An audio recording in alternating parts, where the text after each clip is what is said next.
folo fatung fa fela il mai mo mai o le tato o te do. Mai se le fai mai fango le le so fo. Aso lu sumo no le o lai. Ya le so lu ni va yaso. Il tato fa sta ia le lo fo le tua ina o puel mtila me lo feloa. El tato tapo inga il nei tai fo fa fele tu lo sumo se mau. Ya me se fo il tapo inga so tato te do. Ya ai fa malo lo tato tofi mo le tape nanga o le tapo inga. Ya, malo we lo wata pala. Ata fa foi le malo se tato watno. Ata lo fa tofi, fa aftai tato tofi ne tao de sunga ya penia mina le se. Ya, mai le ola option ne ka sa le sa sifo. Ya, mo le fi au mo le ne tao. Ya, ya mate foi tato fi au mo tato tute le tao. Wa oi ono de fofong. Ya, o le lava na le yai. O le fofonga e la vea uma ia tātou ma la au mena. Ia o le o langa le tātou te olai, e tātou te whea ngā ia ma poponga, ma whaingta. Ia tātou tu mau pēru tātou whātua tua. Ia o tu ato nā whaingta ma poponga. Ia o lo i e while mō le tu. Adi e. Ia e peo le tā ua fo i le whamanato le tātou tofi. Ia e peo le tangata u mafua. Ia. E le ia se oe. Ia se sila fo le swinga. O le tātou te do uma. Ia e me se fo tala mai ima o le lalangi. Ia ua tele vaenga u wha le ngaina. Ia ona o le songa la vol tangata. Ia ai pe o le tā ua fo le whapanatu le tofi. Ia o le o langa o ta ita la vai. Ina ia o ta iloa. Ua makua o iale. Se o manga i whainga le tangata. Ai whamalo atu. Ia ele tautua ma le onanga ia e me se foi o le whaaftai atu i le tātou tofi ia tālo siau tō whaiva langola ngoaira o una le tua ia e maise ia o le whiangai ma le tautua ino le whiau ma le ngātu wenga a o lewa se mai le tātou kalaba le tālo Samoa malo ato lilo on sa ina fo vai aso ma ngā yaso ka le mafukai ia ona o nisi fo wha moenga me so ngā ruenga le tātou televise ia na awa i tuai ia te nane o fōwhanga whale inga ai whaaftai le lofo le ri whaaftai le lofo le tua le ua tātou lau lua fisilwhai ia o se whavenga le nei tāu fo ia o no walu le nawa yaso e whenua i wa o le walu koe ale mai vasan me ia ai wha tā lofo ma whaafiro ia tu o fōlofa tu fo i le alu se tātou atunu. Ia, tātou pāanga i atunu e mamau, po vea lava le tafo le kilo, pe ore e mawhita mai whātālo whātu. Whātālo whai le, au whainga ruenga tofi a le atua, i so se whātu whai taulanga, i tai o e kāle si te tasi. Ia o tō sunga i tō ina mō tō wharatua, ia waka hoi sunga i lau whainga ruenga i whawhianga inga ma wharatua. Whātālo whai nei o tātou mātua pension. Mālie. Mālo lo man mālo, e ua mapu mai ngā ruenga. Ia, whātālo whātu tātou po kalamini ni tāu. Ia are ta po inga na ia tātou mutu tausi i tono mōta malawa ia are mautale i mapu i whangarele ia e whātalo whātu lau proklamu le talo Samoa ma ro soi whomanuia ma ro le soi whomaua Whena lava le te maua mai ai ia o masi u whonga ia ma le sunga le whawhenga ia ma le unei fui leo ia mate whātalo whātu ma le loto whāwhtai i nau o mawhai o na tātou patpatia le nei tai au fou ia wai e moni afu upu e tala suai to teli me sa le vang foi la popo kam foi le kau makel ko ke mai le ko ke mai pe ai o se va venga ina ua pe malo le loto na wala ta ya fo e pe me fa ta va ta to ni mele o le va vena mo wat o le otio me pitsidi ona ia i lo petar no nei ai Io, tato vole tu la talo fai. Talo fai. Ia moni le lei. Moni le saunanga sunga se mauile. Soi fuanga mal tato tiro le utato iai. O tau na pe o se mea no le ot. Vatu le whaafong mai le turo. O pe wa amata ona iai le langona fu le tato ia. O la el tato me la mafai. Ai whaaftai le lo fole li. Tato whaaftai le lo fole tua. O ia lava na tapu aina lo tu so i fomo tatu wola le wa fo un tato fe lo I po manu le ni tai au fa fe le ya tu tato paanga le ngata I Samoa nei ma tu no mau ia e mai se ole malei fo mai o Samoa ia mai o nao se o nei mai lava le mtamtangi se pa ia falta pa ula la taua ia fa pe fo le tato songa ia tu le brua te nane o nei o tato ainga I New Zealand Australia le mano tele ma so se tafo le langi ia malole ala usu le nei tai au fo a fai o le nafa ta manava ngā luenga ua lata ina polo tau te rou ia malole tau tua le nei asu ia fai o le nai ua vai luanga le po o te se fululua te whapena ia malo lava le tau tua malo le onusai awa o tato ele mawele me lai fai fafo mantua tato e pe iana ale au ai fai ngā luenga se vanga nala u leo po ma au fafo ua o fata se ale au ma le po o ise le whenga runga au, a whenga runga po. Ia wa I atunu ai e fafo ia wa e pe ia au fa sola atua wa te o lue tonu whenga runga te reo to I loa mese me o. A sa, wa ala mori. Le loa mese me o tupu I fafo ia. E fa malo tu foi ma fa talo fatu ie o I na whenga I mga runga I po an po ne po sa le ama vai atu. Ia e pe I na ieri matanga runga leo se fo mara loin. Tanga runga leo fui mu. Ia ma le tele mo tanga luenga le tisi. Ia, pulenga suavai. Pulenga suavai. Io vaenga ia le safe ngai ma le. Nga luenga le lus fu fai tula. Lus fu fai tula. Ia fa malo. Fa malo si ia. Awa ngai et fu ia inga ia. Ai lava tu sanga le mu o wale nga yatu. O le si tau tua e tele na lus fu fai tula. O le au tausi matua.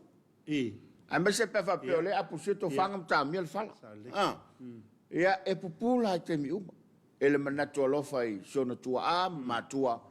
Ina ne ia se me mana oai ma. Ia e fa maloto ina na fu o nanga bale nata tua le lei. Ia ele ia se afu e paufua. El tala ta vita ele se la ulu e paufua ele le faita wina uma. Ia e fa malo atu le on site. Fa malo foi tato paanga le lei. Yo tua Uncle Johnny. Ale fo ufa longo le ua ta pena bai le se tato ulang sua ya wa lava tato por kala me fa malo fa tai a fetul fa malo il paio le calisia ya me se tato visa tu tonu o te telefono ma se te telefono so ngal fele tu si ma te tupe ya malo lava le soi fo mruia te nande ole lo laua fono te male calisia ma no fa komiti pa ia le ufa nga luenga ta fa fio sa monei ma tu mao ia e peye ta ua tele lau tau pito lau o au tau talo sanga moria e a fwai o na maua le malos ia ma wha o pel le o nanga ma le nei tau tua o lo ta ua ngā lurue ai ta e au ma le pō ma nei e wha mo moe o le au talavou len talaina le wha ngole vai aso Ana I te wha mo moe le pe hoi na ta tano ato le aso sa ma tuanga I tuai whangaloa ia talaina I le fa mo la utalwa fa finaunga utalwa le lua fi lua ia le sa fa ia I le malmalu le fa kasai talfang sa te ia sunga toina sunga te fono o le komiti o tamao le kalesia le sunga ia astasi ngu time o le tāua fo I lea se mau I le matau ia I le swinga lea ua mawhai ai o na awai mai nei au talavou inu tua. Ile malis. O la fo ye se fa moe ua. Poto mana fo ile na pulenga ma. Ma le na fa tu. Ana ye tele pio le se va inga nana. Ona ile nga fia. Ona o le tali se pa ye le e va nga de fo la fa tino le tato fa fina wan ni to sanga le pulenga le a fa do ma pulenga fo ali pat. O le si me ali pat solo wa. Ana ye tali se pa ye. Ye tu sunga fo I fa fengai ma utal vote etas ia mo le fa mo fa talo fa tuai la ile fenga te telefono il comité te male calisia sunga stasi ia fa pe fo sunga toina ia pativili ia male pulenga ale pata ia o autalavo ia o le ua tapena ia mo le tato fa mo mal por kala mo le youth debate o le neto sanga le sola le poina mai ia le pata ia mal fa mo se sa lu manai ia la mai mo fo ilo tato tulo ile fa fi na nga tu pulanga telavou e man to fo ie pa unir fal televisio lo fa nga solo por kalamba le dei ia ile mana tu lo fo ile ia mana ia tu mana i whanau. Aua nei tau tasi le tātou ngā ruenga i, na au mātua ma mātua, ia ma tātou, ia iai fo i le leo tupulanga te lavau, se ia o lava i alo ma whanau iti. O ai man to fo i le tātou pokala, fo i ke usana sio se mea, lea fo i e a fiaine e tātou whanau, ia o le mita mitanga le nā, aua o le ngol tātou TV, o le televisa lo wai, tala nolo i le ainga, e mai ai mātua se ia o i alo ma whanau. Ia, nunga lo penga te whailangi, na fo ua, a no atu, walau whatalo fo i le nei tai au, e mai mo iei whale whai ngā ruenga, ia whapea foi a tono le company ma pisinisi. O nisi nai mafuta mai lunga o le Facebook. Lai alu ale loli ma, mata mai, ia, tau tuana lo saunga le mu. Ia, me se lava o tau o lo whea ia loli te tele fo iei whafu. Ia ma pasi te tele. Ia, e poto al tau tai al teime, sisi ele atu a se. Ia tau tuana ma oilo sanga le mu. Ni te fo ua mua na e sila mai a maua. E le alu whanongolongo. Ia tau lai pela usi sila le wala. Ina ia maua le sanga le mua lau whainga blanga. Ia wa tunu e fafo la wa. Whatulanga ina lava ia. Mai si lava me lo talino telefoni. Ia wa ia lava ia. Ia mo me usau ni whapitu e tu le ia lau telefoni. Ma tano ia prana fo e sau wa ilunga tono leti ole o le tāwari. Ia awa lawa ne i se me wharawara vei nei do. Ia a tono i stemi on tono mai fwoi lea. Pea lau tono mai fwoi nei. Toi ngā... Wa ia i lama tāwari whapelai nei? Tu leire. Ia a whai fwoi matamata i nungia tu leia i nungole. O le dashboard lea. Telefon. Ia, nā ruare o le te whaasanga i lumo manu lea. Awa whako ngā telefon fwoi le la kākou e. E vai mea al whai ngāri. Fai si o ngā sala pe a mawaina o e tali lau telefoni ngora wala. Ia nā fwoi ia whaatafa le tuole a wala. Ia e tali le lau telefoni. Lewa iei nei e tātou whaatalo whai nunga le tātou porkalama le rei tai au. Mai mo mai fwoi le tātou paanga, mese le tātou turou. I tātou maua mai le tālofa Samoa. Le tautua le whakasa TV. E le ngātai Samoa nei whapefoi e tudo e mao. Ale ino o manoa ta maria te pala, lo sa tau le ta fou, ma lo leusu ma lo folau. Manu te leina ni aso tiu te mwhaiwa le awhenga iai, ma afta tu nei Amerika Samoa. Ma lo soi fua ali no, a tala fat foi Amerika Samoa le nei tai au matango fie. Ya, amoriva and Daisy Absala, good morning, it was sunga, alo faanga e watu in usila, i pe miwa. Ma lo fatu. Ma lo fatu. Tele alo fatu, faftai mriva. A loli no, na voa mai ana whabrianga le rei tai au, e sai ma le tātou polkalama le tālofa Samoa. Baile Ioane, good morning, watching from Palmerston North, New Zealand, God bless whaftai. Maro whaftai, tālofa atu ia Palmerston North. Ia, peo si vaenga le te le inga mrunga runga whawaitim. Hey! Misa Leone, ma alor soi fo manuia lua sunga, le atu a te a le tonu i le waweau. I nei Alice Springs, alofa atu le lua porkalame. Whaftai o i Australia le mafuta me tangata. Ma lo whaftai. Ma lo whaftai misa. Le lenga leota, ma lo leusu le nei tai au, ia, ma lo foi le, soi fua ia tau lua. Ia ma le lua ngā luenga whai pēr i le aso, whamanuia le atua ia tau lua manuia le aso. Manuia mai le lenga whaftai lenga. Manuia whai wa matiuta o whenga iai. Alor mafuta mai, Isaac Yeru, ta manuia le neta o fau, lua sunga, vi ia le alofa o tātou wari, uto ala whai mai, lo na alofa mlo na ngā lei, ma lo lava le on sa il porkala mātongo fie, alofa atu, o lo senga i manoa. Ma lo ta alofa atu manua, le motusa, ma lo le soifua, whātua i simi, ta alofa lo lua sase lua, o le nei e whaatasi atu i York, England. Ma lo, ta alofa foi. Whawhela i atu nai tutero Peletania. Ana Leone, good morning. E whakasa TV Samoa, tai au manuia lua sunga. Ma futatu milpone, manuia tiu te whea ngai mo lua neaso whaftai ana. Alo, milpone. Ngā lua ngai whea ngai neaso. Nio, le whatu a te ale whai. Tarita se montafa. Ma lo le ngā lua nei tai au fou. Fou amata ngā lua ngai neaso. Alo fatu sa utina ia siuia i lauvaa, ia mleainga i lauvaa, manuia le ngā luenga le yaso alo fatu. Ma alo soifo tavita? Alo, lewa mori o lofanga. Tina ia siuia. e o kapa e la safari tupe, tai au manuia e lua sunga mo le aonanga whai pea, tai au manuia Samoa vi ia pea le ali e le aunoa, manuia le aso whapera por kalame lo fatu i nei Maryland. Alo whaftai e o kapa? A lo lava le a lausu. E fa e fo o lo to fa malo mai le mausu. Ai mate fa malo to fo i lo to wa lausu le dei tai au. Ma vai nga sa fa ia o le nai. Fa malo mai ai ta ua. Ma miu amosa fa tal fatu lo tute nei tai au fo. Ma riel por kalame lo fatu ma aftatu i nei Mangele Center. Ja, o le sunga piula pula. Le sunga fa fengai e whakasai manase. So i fo manuia i lo sunga, manuia nei aso i le alofa mai o le li. Whaatai lo sunga le. Ngai ia o whaiva lo sunga le whaafegainga. Ave seu, so i fo manuia ai. Lo sa se lua, te param sa mau. Ma lo le ala, ma lo le tau pati mai, ma lo le usai ngā rengam tiute, ma lo le tau tua i so tātou. Turu maftatu nei no uri Amerika Samoa, manuia lava lua whaiva o le nei tai au. Talo fatu, no uri, Ia, o le alofi pentito tai o manuia i le po kalama i le neaso, o le fatu from Monterey, California. talo fatina, ma lo le so i fo manuia. Fatai le alofi sa tulai mai malona li e ta ia le kalisia Pentecosto le Universal Pentecostal. Tu malola le sunga le whaafengainga. Ia, ao lea e whaatalo fatu lofi le nei tau fau. Mua maunga o tenga, talo fai lau tapala whapevo i sunga le whaafengainga.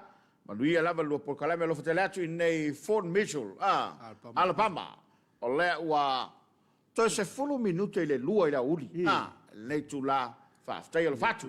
So, ulaua o uli lalma ia le. O mave ke lele o la wani ia.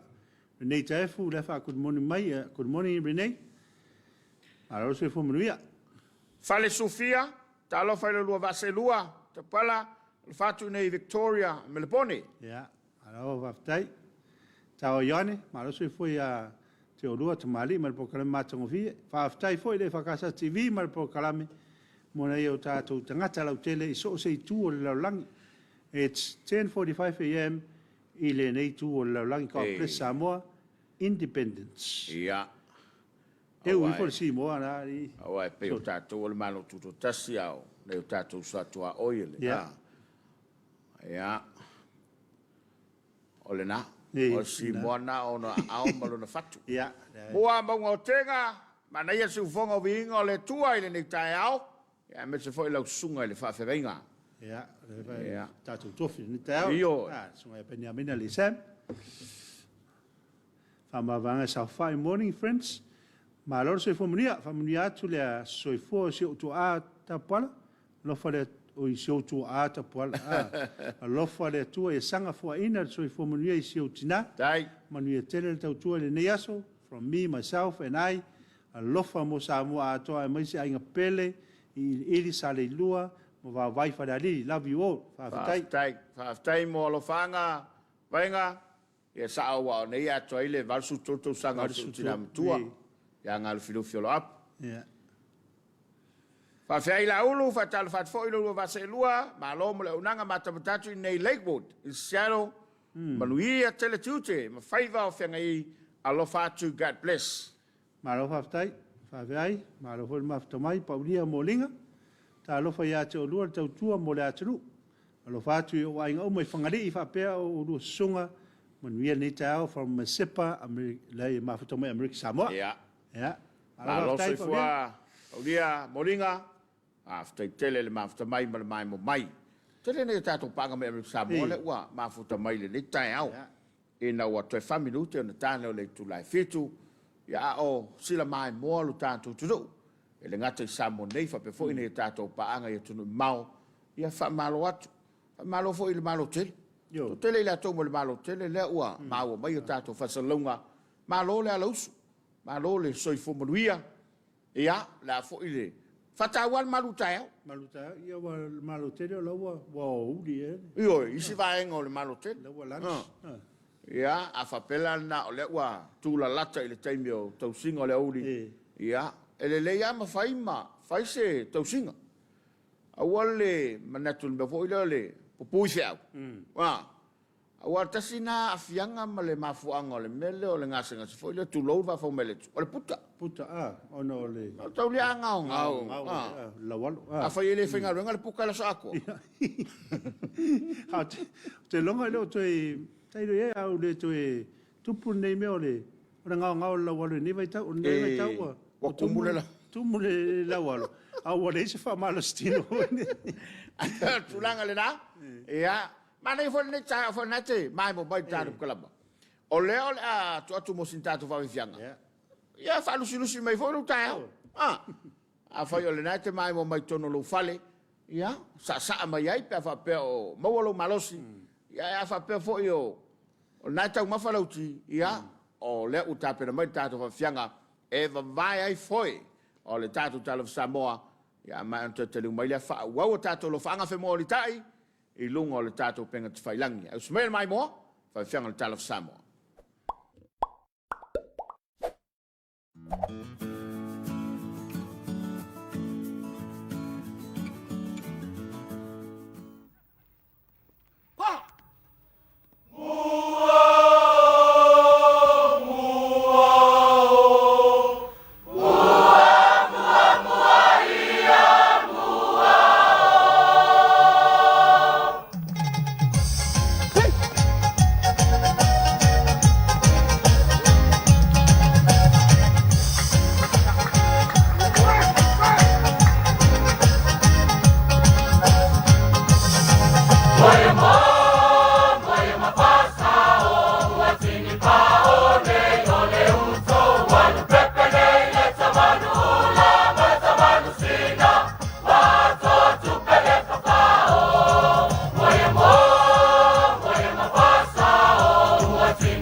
Fatasi o tātou wanganga Samoa.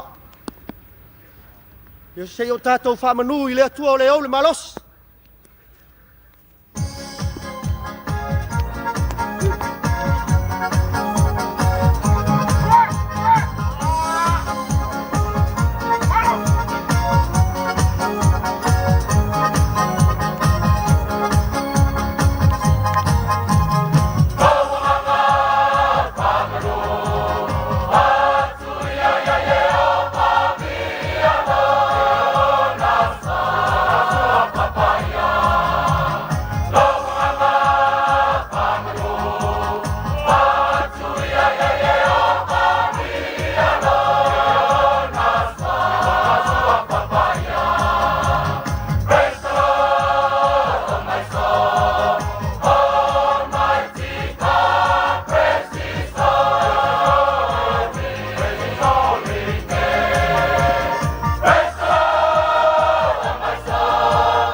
E te tauana o o le vaenga ni nei Samoa.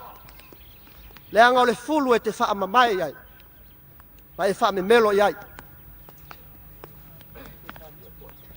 Bye.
ua mamalu foi lo malai tia fau nei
Paftai lawa fionga al palmia. O lea ua usau e tali lau au whaloalo.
Patango fiele whawhianga mai a safu nei tawa.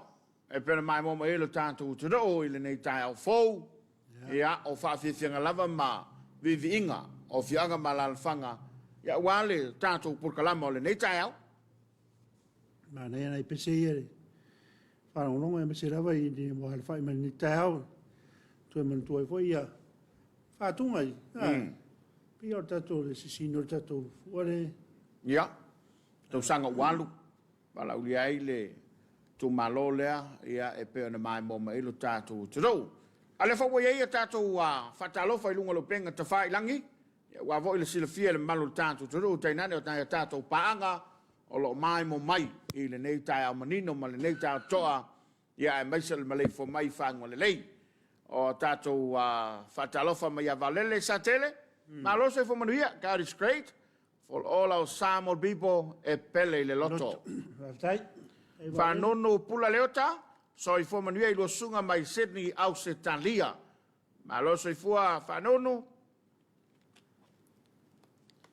Misa fuiono ngalo, Maro tau ata, maro se fo manuia alo sunga fa talo fatu bi Brisbane, Australia. Ni taiao, leo o tātou le tula whae le taiao. AM. Manuia o lo whaiwa alo fatu, whaftai misa mafata mai. Ma lo lava, la ua fionga, fa pefoio na, fa malo atu ia mua maunga o tenga. Happy birthday to your precious mama, ta puala whaftai, tai maunga, tai mua. Eo mua lava le, mafata mai. Leo on le fala elengi ma le saka paka oi. Ai. O mala. Pe ngiu lan sakala. Pe ngiu. Ya o mala. Ya o pena te le o ma fata mai ta lofa ta manuia I lua fionga ta para mo so ka ples aftai pena te. Aftai. Jo yo ramo tau ma oi. Ma lo lava le soifua ma le lange mama mo moli atu alo faanga mo na yo matua I tona I mato. Ia fa befoi alo faanga ia ma ia tau ma oe sefo ia o kilani New Zealand so ma toma le pea Maro aftai wa le sa tele watching from Kansas City, Missouri, USA. Ya. Malo mafta mai maro fo so fo munia sina to malatai ta munia lo tele manuel por kalame watching from Seattle, Washington. Maro aftai sina manuia ya ngaluenga fianga neaso ka lepo manaya so fo manuia lo va se lua ma lor so fo manuia ma tango fiel por kalame mata tu nei Christchurch ya after ka lepo ma lo fo mafto mai ai muto I malu lava ya Christchurch nei mai tawur tau sanga o Jackie McCarthy good morning fatalo fatu mo rua mai au kilani sila after tele yo ne sunga ave se foi o tu ma como lo fitrenga pa ali ma la sunga smau tato filo ai ne vai su tu ne fo fonga tato finga malo man vi tele les soi fo si o tu ata pola man vi ne yaso man vi lo faiva fa tele ave Yo ave o mo nga ka fia la kue pangale musu se mau vai nga Paula Wilson ta lo fata Maria lo fatu familia le tua maulua ya mai o ya mai se Samoa ya ole fast dai alo haftai kale po manaya tal fa pola mani tele sen fa Samoa e fa nga yo ye tino na tonu no malo tele balu ya mato sa ole kale sa ole kale po fa nga ta wa ta tu musika ia mata tu fa vivian ol taiao ele bise masse good morning good morning tapala good morning malole ala usu prena tete I matai o le fo ma fa mai mo dia to lo fanga ya nga o me savai mo polu to ngane ya tu iloma tu fa sina ma leo ma le fa na fa sto tai ma lupe vai o ya lua ma tangi lima ma le fa na se nara ma kuso Evelyn masina vai te uta mina masa tala ma ai ngai tanu nga manono ti ali lau tapa matina ma le fa na mta utai alo fa fo I lua sas lua fa tai ka bless ma lo ya o aftai taile ma afta mai na lava tu mai lunga lo fanga o pena tete ya mo le tato por kalame mi wa mosa ma ta con fio foi pesen fa longo gat tu spepa tun fono po talfta pola ma sunga fai fiau ma lo leus ma lo le sai fiau ma luenga ne yaso ia man wia le lua tute alo fatu ka ples fa tai tu spepa ma lo foi mafto mai mana ia fa fianga ma ia pena tete alo sio langa malo ta lo falava I le lua por kalame te pala ma afta tu nei savai vai nga sa tu paitea sa uni foi le aonga malo alo sio ta lo fatu le nga sa tu paitea nei tai au Ariu apelu ta manuia Samoa manuia fo fonga leso fa afta Ariu ya ursunga le ja kone ya paniani o ya vale su mote ya le mori mai an familianga fa afta tele manuia ngalwenga nias. So Sydney Sepule, good morning from Sydney, Australia. Salafai le fatalo for my Greenland. Yeah. Malo aftai. O Kel Pama. Ta Maria lo por kalame mai onehanga. Onehanga. Malo se fua. Malo se fua. Pepe tia seunga, patofilo. Morning lo sune lita fo.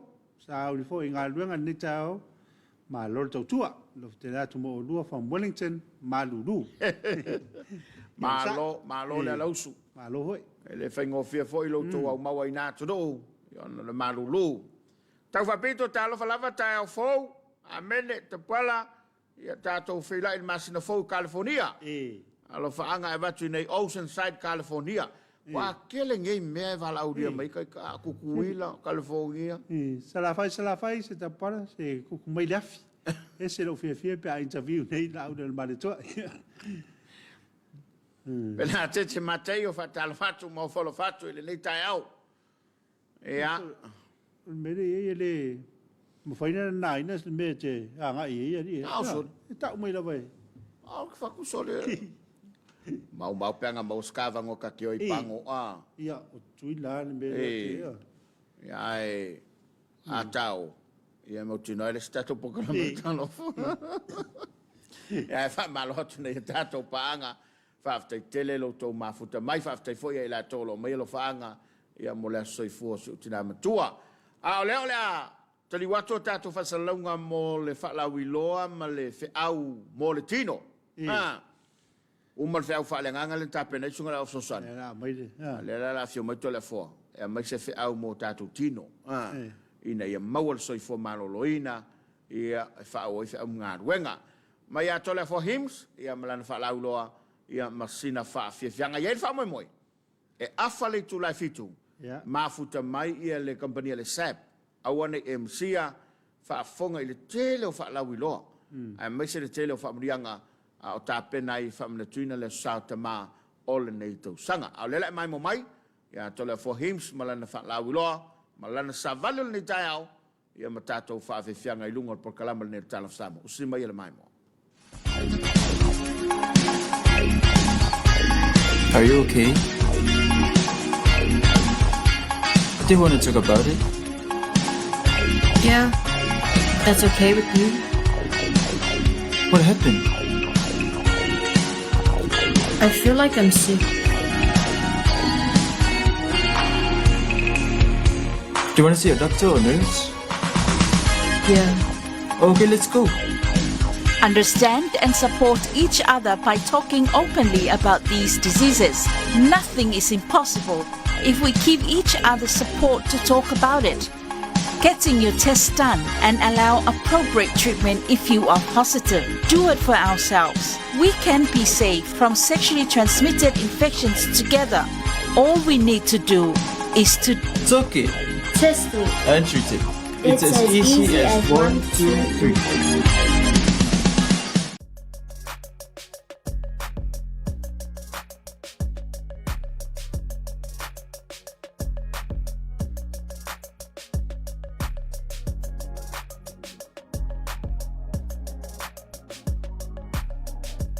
Exercise is life. Famarstino Oleola. Ya, peila leo ko sisila mai leo mo vai ngo. O kingo o kako kingo amaka ku kako vai. Kako mangava. Kako lima. Ya lena o kako mangel me silong kawo. O kako me ai padeng. O me padeng po me ai pui pui. O me ai pui pui o me o mai e green a me kau green me ai ko kama a boka fai ba e si me fa pe ka ko mai fa le me ai fa ko king ai a mo ba fo seafood me uma fa pe nga pinga ki sushi me shishi ka ko mai energy e kele ka ko me o ulo o fa o a fo yo fi me uma mo wa ka ko ya o me ai umanange e ka u ke le pe fa pe e ke folo ai o ako nga ka la ko nga shisho manga de ya afa pe o shisho manga o e ke la po o e ke la na ka ko me ai e ke aru o me ai pui pui ke le green mera o kama a boka fa yo kama mo tanka le la manga o fia lusi longa o e ke la o me ai e tau le ke la nga me ai il body build pe nga le shea o i lai mga miranga energy o le uru mal fai a ka ofit ka no lang o le lai fi lusi long away a kanka e pa e e kingo lai kiki. Ia, e la vea umana e mea le se pui ngo lang kausami. Pauan me alenga nga pui awangi i pe fa me ai laso. Every 4 hours balu fa on balu po. Kanka le fia pu on nga wait. Le me se mai kasi. Sa uloko la ye me ai. Ai paulan me ia ai kai fa kulamba ai. Le tai ches langa me ai. Langa kai fa le balu kula waru esa kul me ai king hor kanka. So kaulanga nga ba wa ala kula me ai le lu esa kwa le show me ai ia o le lolo e ko ko nga prande la fa so kaula nga al be silen kau o ila ka ko mafa very important o be le ko ko te binge wa la inga o kele ka nga singa se po ke ka ko mama o la ko mafa o sila ko le la ko ma o luma al mele ya kusa le lo ma o lunga ma mafolo kingo afa pe ke onga fuku ia lo wai te kaunga e po se lau kilo po le iwa su kilo e afa sida ko se lau mon ku po le mfailo e maso po ko konga lo kingo nga so swangi lo awivi po le awivi e te pela po le maso a le se maso ia ele mfai ngaru le awivi ele mfai nga pende fai twister so afa pe o kanko le i le fuale ia pa lengi le wa apa pe ke puka aku apa pe ka pa e pa dengi foi longa wait wa bele ku punge tembe nge ya ka ko e pe o le flu pe o le climate change ale le ya la va inga oi me ai pui no exercise pa dengi lo mafo lo kingo fai ngo le ya se me la e mo wa fo se ba ar ka wa nga le nga fai le exercise o le maso lo kingo isa like a few spots sa playa kuora le koko i lo kingo le vai ngor kingo le ke manga wa e o sa foi pe o lo shop so panga ponga i lo kingo so ka o ke le la fama lo skingo ai tom na i lo kingo por pa e por ya e ka wa tom na po maso pa ka o supply mai be ya le manga mi lo kingo pia benga ka o ke o lo mawalunga ma lo pori wait i mambe ai pare Exercise is life. Famarstino Oleola.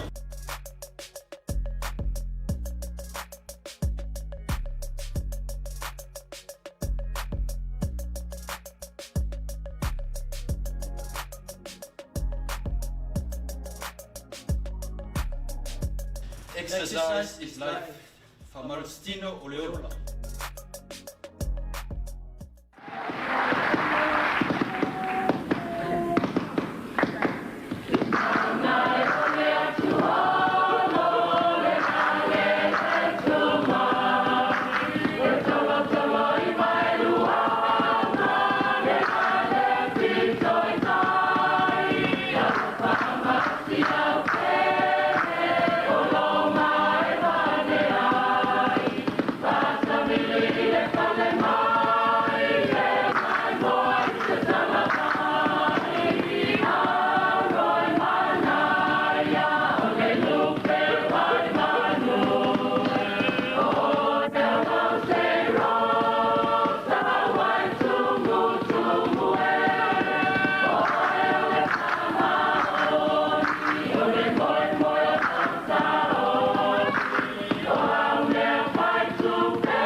Morale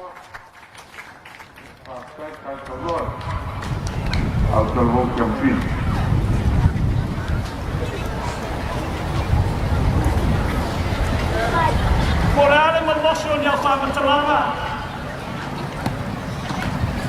Lea se mamu ni apa spesela sabor. Ele mafai na na sia se kasmo paya.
Tino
Vai mel tanu taimi le wa a fatonu le tulai fitu. Le tautua le nei le whakasa TV. Ia le whaua se mai le tātou pokalami whapitoa. E pena masani e tai o solua te tasi. Ia le whaua e ima le solulu. E le tulanga lava o le whainga paanga a le tātou televise. Ia ma le au nanga alofa a le SAP. Ia le ua lawi loi tutono le tātou tudo. Fatalo fatu le to finaruna ni tai au. Ya mese o le u foi o ia masui el pulenga ma le foi nga wenga ya wal fatu no ino tato po kala me masani malole soi fo manuia malo soi fo la sunga te puala ya mese foi lo so tato fanu le el mamalo tato atu no nei tula tai au ia fa malo atu ia le foi nga wenga nei ya mese foi el pulenga ma le matema tai pule si mato company malo si foi nei tai au il mamalo la tunu ala usumai ma avea ia tato ala ata ma televisi fo e matamata mai e nei tula tai au awa fo ile fata wa ino tato malo tai au ia mal fata alo fata fo e tato malata nei fa malo atu fo nei tina matama matua o sungai fa fea ngai ngalo talo musi tato tunu ai mai se o tato nu te tasi ia o tato umalava wala usumai ngaluenga ia ai mese foi whanau lea onga ia whatalo whatu tato wala ata ia tato pokalami masani lava nei ia solua ma solulu tai au tai tasi le afal fitu tal valu malo foi la lausu yato wai ele foi ngofia foi e mana ia saon mele oval po ai tova veala tai au ia malo le ngalo lue no le tato lava o nanga ma le tautua ina ia whaamalia ina lo tātou te rou. E a fuai o na tātou whaitau langa i so staimi. Ia ai sauno ia rona tu langa o loo iei. Awa o lea ua, watapisa le whamana tuina o le sātama. Ia wale o toi telefoni aso. O le alo le aso le ua iei makua vavea. Sa o le so noanga peia o na fina amata iu lai aloa uma iu lai tuol vai aso nei. Sa o le. Wha o maina fo ni maasina.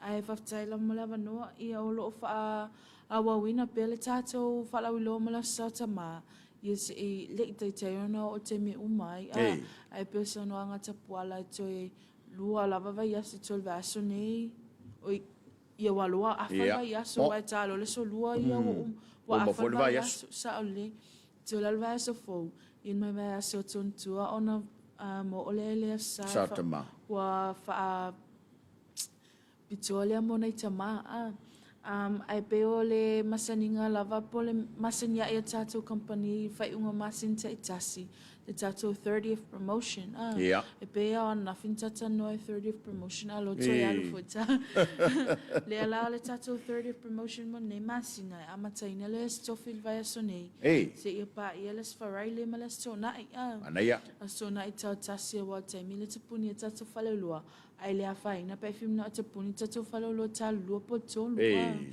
wai e afo tu me na itu lai te pin pin ai foi la fainga wenga wala sapa yo le li le sa ai tele la va tato lo la tam fai to lau ina tato 30th promotion te lo ina foi lo a matana tu ina tu ngo tato televisi mel polas farai lo vai aso tona iatu ia le la tu la va tato po kala me mato va tu ai ia tato atia mo tato falau lo mo le 30th promotion o tato masin pusa aisa o tato o ngā umo aircon no foa lau piliati i o tato laptops ia ma telefo o nisi o loa o sosoani le whapauina wā tapinanga me alofa mo le sautama le lai tamu whaito lau ina atu i le ka tato pukalame nei tai au ai mo le tato literacy promotion le whaluina tu pau lava neo vai aso ona whaumaina le tato literacy promotion vitau i leile tapin pena tu fo tato vaenga ia mal whaunga fo el NUS les farili nei ia congratulator tu ai il tato company ie uma vasinga whau ufo nei tau sanga i i mata uputo loa pe o tato bachelor so of commerce, your education, science, mavainga umalava. Ona yai fo inisa tato o whingal wenga o le awha uina i whailonga i les whareili nei. Awai atu ai lani so le o whingal wenga. Ia manai o fo i ia toinga vaenga whape ia lu i tawa i fo i si tamaiti a onga e fia pe o tamaiti o le la whau wa pe o whaatawa ina lava leo tato literacy o le avele o tūlanga ia wau tamaiti o te loinga la whau to ile le o whaitau tusi ma le manu miracle matematika e me sila vaenga i o la whau o la to PhD ma le BCom foi i a tūlanga o tato reading session na le wa confirm mai matanga luenga wa onga e amata tu le so tofi as faraile ia malaso na o le sofi la malas faraile lava ia e open night to the public e o mai tamaiti uma fapena fela la so na ia pa telo ina o la so na ia la to tele na o mai e fo ia fa na fo malo le au finga luenga ia fa popo atu ai ile numera le la ia mai le sofi malas faraile ona lo wa mawa tala le atau no mai le tatou me Samoa i le aso tai au. Ia ai se i tama whai pia te i sausi teini isolate po le asis tūlanga te i whai atu la kompani le tonu. A le o shua mai i lana komiti le wa aia ia po le ale tūlanga le aia i tatou i pula pokalami si teini pe a atau no mai ni o tatou lo whanua. Mana ia. Ia, malo whaftai, tā o tele le whamanatu e mai se lava o le tātou whalawiloa lea ua whatulanga mo le vai aso le nei. Ina ia vanve ia i ngā yo ia tina e mai se le whanau ina ia ufo ina i tu tele i tu atu. Ia ua ale taimi o le mea vanve. E le ngata fo i lai lea. A whailo le ua maua seleni. Whate alo le whatau tama. Le alo le maliu le alo ai rona. Sano anga soli. I koe kango kule ako mo le whatau tama. Ia ua kalango le me voi le. Ia malia ia orko inga o le waru le maliu le. Al taimi al nei. Al ngā pefa maitina. Ia on sa ia se i o la sata mali. Tau sanga pa manatu ai. Le taimi al nei. Le pena e whafonga mai. I le talanga fo ia maise o le whasoe le nei tai au. Ia awane e misia le tele o loa. Maise lava. O le tātou whaalawi loa, lea o whaatulanga mo le stofi, aso whareile, ma le astona. E le teimi masani rona le whaamoemoe? Ia sa le sano anga wai pe o afo, o i se tātou whaalawi loa, ia pe o tātou lucky late bird, ma tātou early bird, sa wai pe o lau company, le na amata mea fo i ia tua inga whaalawi loa i tono Samoa. Ono man manunga fo i ai tua inga taimi whapene, ia wai sangata au whainga luenga ma mao me no fo ai le lau whai e tātou whalau loa nei, tu salau le asa tofi. E te tala le tātou whalau loa i le tale fitu tai au. Se ia pa ia le lima le afi ia whapena fo i la les wharaili. Ai nau les tōna i lava o le aso pupu lava les tōna i tōni si tātou tāpenanga le sa. I te le la whalau loa e te puni sifulua, a tātou company e te puni tasi. Ai le ave ai fo i le amaala e tā ofi ai, ia nisi o tātou whai au whaatau e tuau mai wai tō tele lava nai mai tau ina lava ia sona i uma. E te puni tātou whalau loa tasi, e pio te mila tuau mai e tangata whaiwhinga whaataunga wa uma fo inga luenga la sona e ma o tamalawa le la tuau mai i e tu awa noa lava ia i onon me tau na whai. Mai tam whai lava tātou kompani e tu ina atu lau au nangai whamalia ina o mai ma malo tātou atu nuu. Awa o le seleni e mau mai e le whapeo meni tangata i ona le whaatau la i ni o loa o lai o mai lava la tau e shua lava ia le whaatawina fo o loa. Ai pau lava ono tuai o le taimi. O le aso, o le po le aso lulu anga e le amalama le tai o le aso tofi. O le atu ina atu ai lunga tato o loa o manei lunga tato online sales. So if I may fo ila whainga whaataunga mai lunga tato Samoa Market o le website o le SAP. Ai mai se ia le tato Facebook page, ia malmaua app fo i tonu si tātou atunu nei, loading a umatu lava lunga ia tātou o loa nei. Ia awane i misi fo i moe o lo o tau sa ilian ngā luenga nei taimi, a whape te loa o ele leilo lo online sales. Ia o lo tau sa ilia ia tātou vaenga fo i o le online sales to lua ona tau o le vea sumun muli nei o na isi a tātou sui. Ono fufuanga fo ia fale a inga ai a whapea nei tau sa ilia and you want to join the SAP team ia o le awa noa lava le nei mo oi a tu ina atu i lunga po e fia apalai mai ia tua wha oma ia le tātou tua tapunia ia awa noa mo tātou positions nei I le vai aso fou.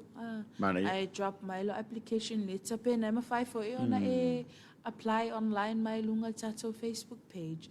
I ona pasisa ala i tatou HR. Ia fo i filifili mawhai e le tatou shortlisting. Mana ia. O le tatou promotion le alu nei le stofi sarima stona ina le tatou fisau tu pe a fimu savai. Of Taila mo le facility puala i tatou 30th promotion pe o tatou 30th promotion masani lavai I leo tuana i atu. E maua o mai tatou la le ngata sap mega store sap vaitele sap lote mau ai mai se fo il tatou la I sap salulonga.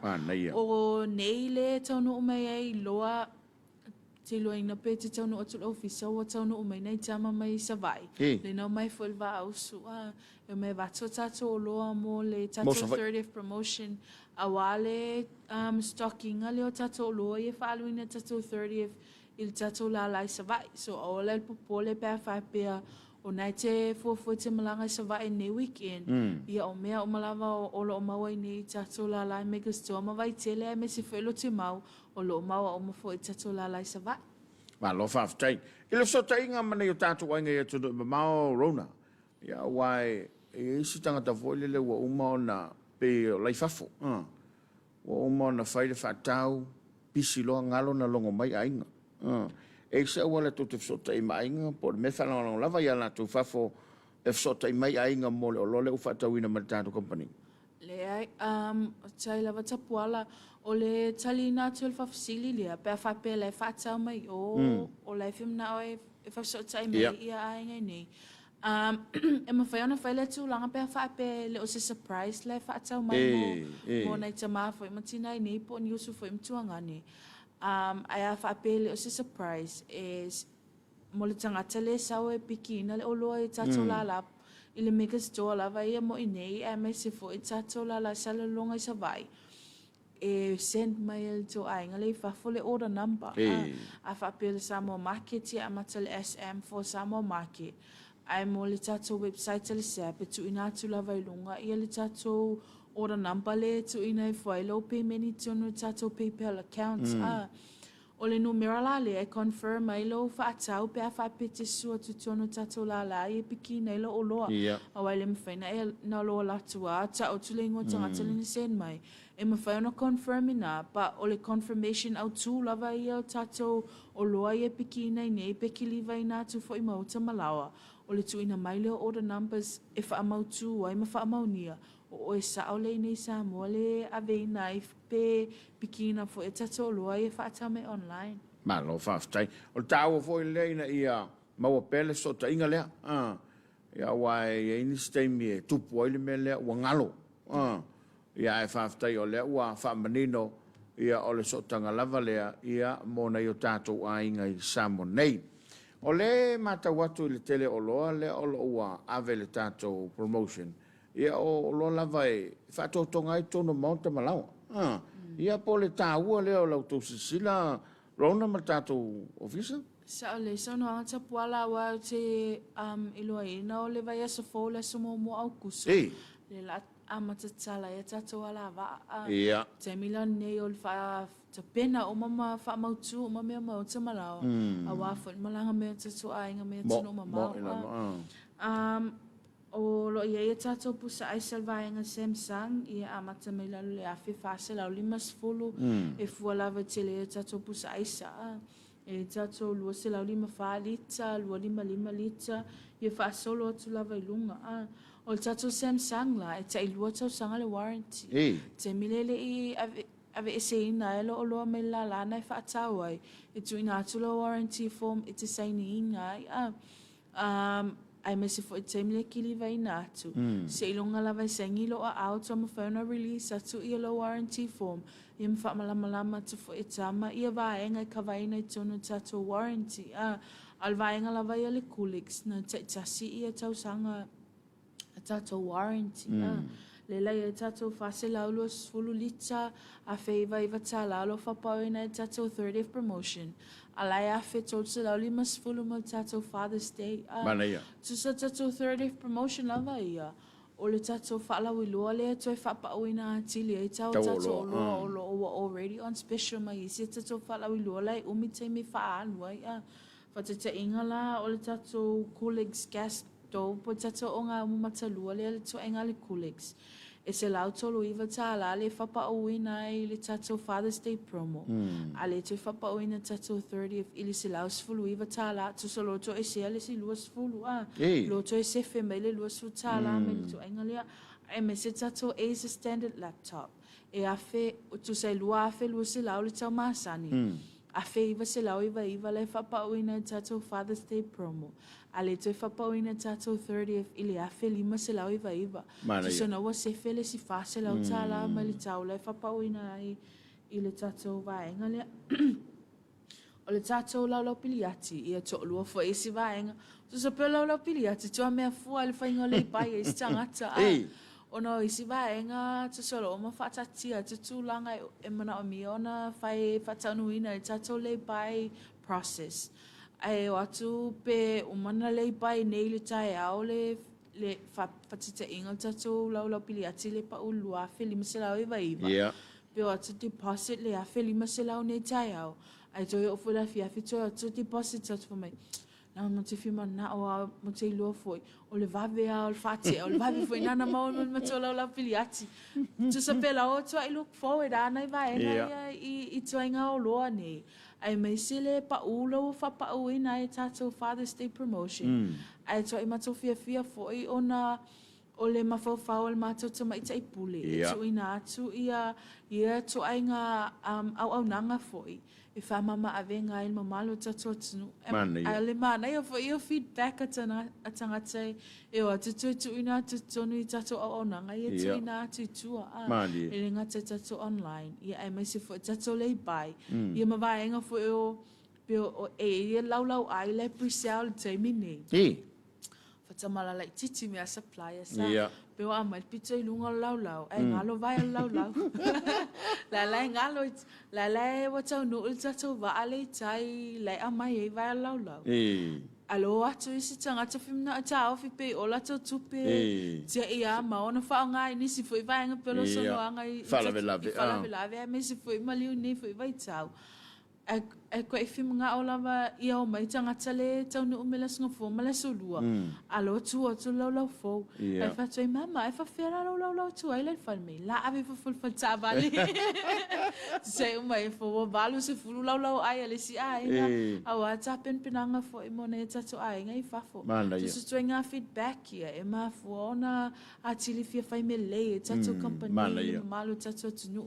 ai le nga tailia o leo foina tu leo tato o loa anangata isi tau ngō fie ia maua o mai ainga o mai le ngata ie o loo mau tele ia le fasofo I seleni ai mesi foina nei ainga ie e whahangota tama ia pe whaifo I mea lalanga tina e te tusa o maua e te ilistanga tale no fulful palangi la tu fasamo le si ainga fa mai wai tu tusa le tatou seti no foa like o tu ainga o nanga ia le tam fai tatou company o foi na matu ia o loa ananga tai tau whapau ina lava ia fia o mai mama le tatou tunu ul whatawina mana ia tau o tele tau hoi nei tala longo mali o le nei tai au le whawhamo le tatou tudo e whao sofia foi manga luanga le ngata o lo tautou tua ia whape foi ia se lui tau foi mo nei o tatou ainga ia o lo mai mo mai le nei tai au I le au nanga ma le tau tua le kampania le SAP. I lau tau mātau I le whatau inga le tudo. O whea lea le lifa I ai le tele le whatau. O I lātou lunga le online, ia po I lātou lavolo I Samo nei. Ia wai e whapenale angal soifanga. Po whea le sili o na maua mai ai le tātou se leni mai le tudo. Whaftai lama mo le sauno anga tapuala ia I lova ai e tutusa uma. Because ele o tato nei ele ngata le whaatau mai o ainga ta itasi. Ai o lo sau foi tu tonu whaatau ngā tato matanga luenga I o NGOs. Ai me se foi corporation ma tato private businesses pe o aliki, just to name a few. Tato private tu mai tonu se tato tunu. O lo fai whaatau ma tu tonu tato company. Ai o le ele mai fole sa ole online. Me le tato vainga uma wa tono tato falo loa e vainga vai front office. Io vainga la e deal ma tato stationaries o tato tato Christian corner. Awa e isi o le atu fai me ala fo matama e fa tato spa ia ai me se fo io Bible covers ai e print ai lunga pe embroider ai lunga le swafo tama. I o le tato front office la le dio mai vainga ai me se tato party supplies mo vainga ia mo as whanau i o fai piponga vainga fai penga na o lo e fo tato education side le sin manai o mea tau education lava ia cardboards o tusi fai tau i o NCA study guides ia ma tato art supplies ia mai si vainga uma lava tau le awa onga fa solo tau la ia tua tato vainga electronics ia lo fatau e tau lo electronics o mea uma lava tau computer o telefoni ia o piano ia ma vainga tau musika o lo mau o mai na ia o tulo la ia tua matu tu sales and marketing ia lo mau e tato office furnitures o tato o kesi mo ofisa o no foa o bookcases ia ma vainga o matau Ashley e me se fo ia amata display to ina tato whitewares fa solo to lunga tato home furnishing in fa to tunga ina o mole o tuno mam ia o me tau me fale pe o sota ele o vainga o mana ia na o to la ia tu le tato vainga o le furniture and assembling ia tato o loa o matau furnitures o lau ia ma no foa au ngai fale ia dresses ma vainga o malavana tu sa tato vainga o manei tono tato falaulua sorry tau misi tu tato apparel section i lua tato lava o sarongs ia e fo tato o fui e fapa une tato 30th promotion tu sa tato vainga o manei e tofu uma lava vainga malato sales reps tu sala ole driver a tato sales reps nei fa tasi ma tato sales reps online tu ai e tasi ale le foi pe kasi le awala le o mai ai tamo mo ele savavali ia tato sales reps ono wai fo itake tu o muntu ina e tatauna richi masina tasi me na le masisi tato afenga luenga pe o so tonu se tangata pe o fale tu fo istanga fa tau e tu sisi e tau la e create le tangata le so tonu because ole mindset lava ia tato mai tai pule me se full afenga luenga. Every person who comes in the store is a buyer. O so se tangata lava o fale tono tato falolo o tangata fa atau le o se le ni le mo mai tatongi la finga luenga so soani for expenses tato finga luenga awa on mato ile mai ole si o tau le tato kilia ta ia ile ngata soifuanga ale kilia mai fo tati uti se mai foto e tava kava le tau le mai ele ono mai fa me na le tam file va tato company tu salava pe ele o telefo espolo fiti pela titi fo espolo fiti o mai tato loa ale tu ina tu le o loa tau fa na mo le tunu ai mai sil family no malo tato tunu malo fa tai ta o ile fa fonga mo al tato tu o nei fa talanga fo ni tai ina ia manino ai le tulanga lo ia lau tau tua ia ma le au nanga wai ele tasepito le anga ia le tato company ele ngata o ainga o aonga o le lotu ia ma so se tulava awa lava le fa maleina o se tato tu no awa le tu no tato rona se tu no o silio na fa in Thailand le lale nei ia ele ngata se tu no o tele fa matalanga ia ma o se tu no fo e la vai la to e ma wel me na le vai ma sei o te loe o se fa fita uli ia ila to nei e fa to inga ia mai fafo o mata wina tanto fisa le so far lo ia ni tato fa fita uli se pe ona tu ina tu verso tu na ia tu no nei tangata e o mai na o suila tolo nei pe so cash out so for ile sele ni o lo tama faia inga fa fo fa tau ina me o lo ia e pen tu ina tu ile tete no fa ile tu langa em fa yon tato fa tata no ina ta a se upu ile fisu inga e mawhai fisu ia inga. Pa se upo le cash out ina tole se lini. Ele mawhai. Ele mawhai le tūlanga. E mawhai ona wha credits le o loa ai le mawhai ona. Whale o tupe. Ia whale o tupe longa inga tūl wha atasi ata. O pe wha pe o le whailo whenga whatau. A tatou, o lo iai whai a tatou pia o le tuainga mai Cook Islands. Ka mai awa ai lo le sangata e wha mai. So, tong ta ia lo fule o fule o tama le a. So lima pasene o lo toi sea mai tatou pia a. E tele tuainga designs na o tu ina atu lunga tatou Facebook page.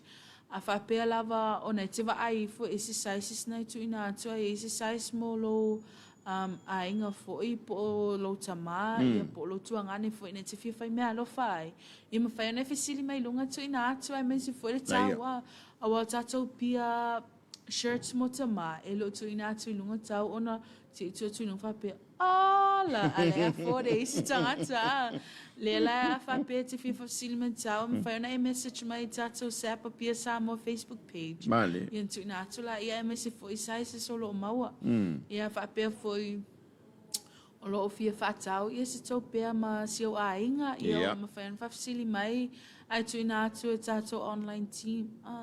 Ai tele lava tatou miti afu.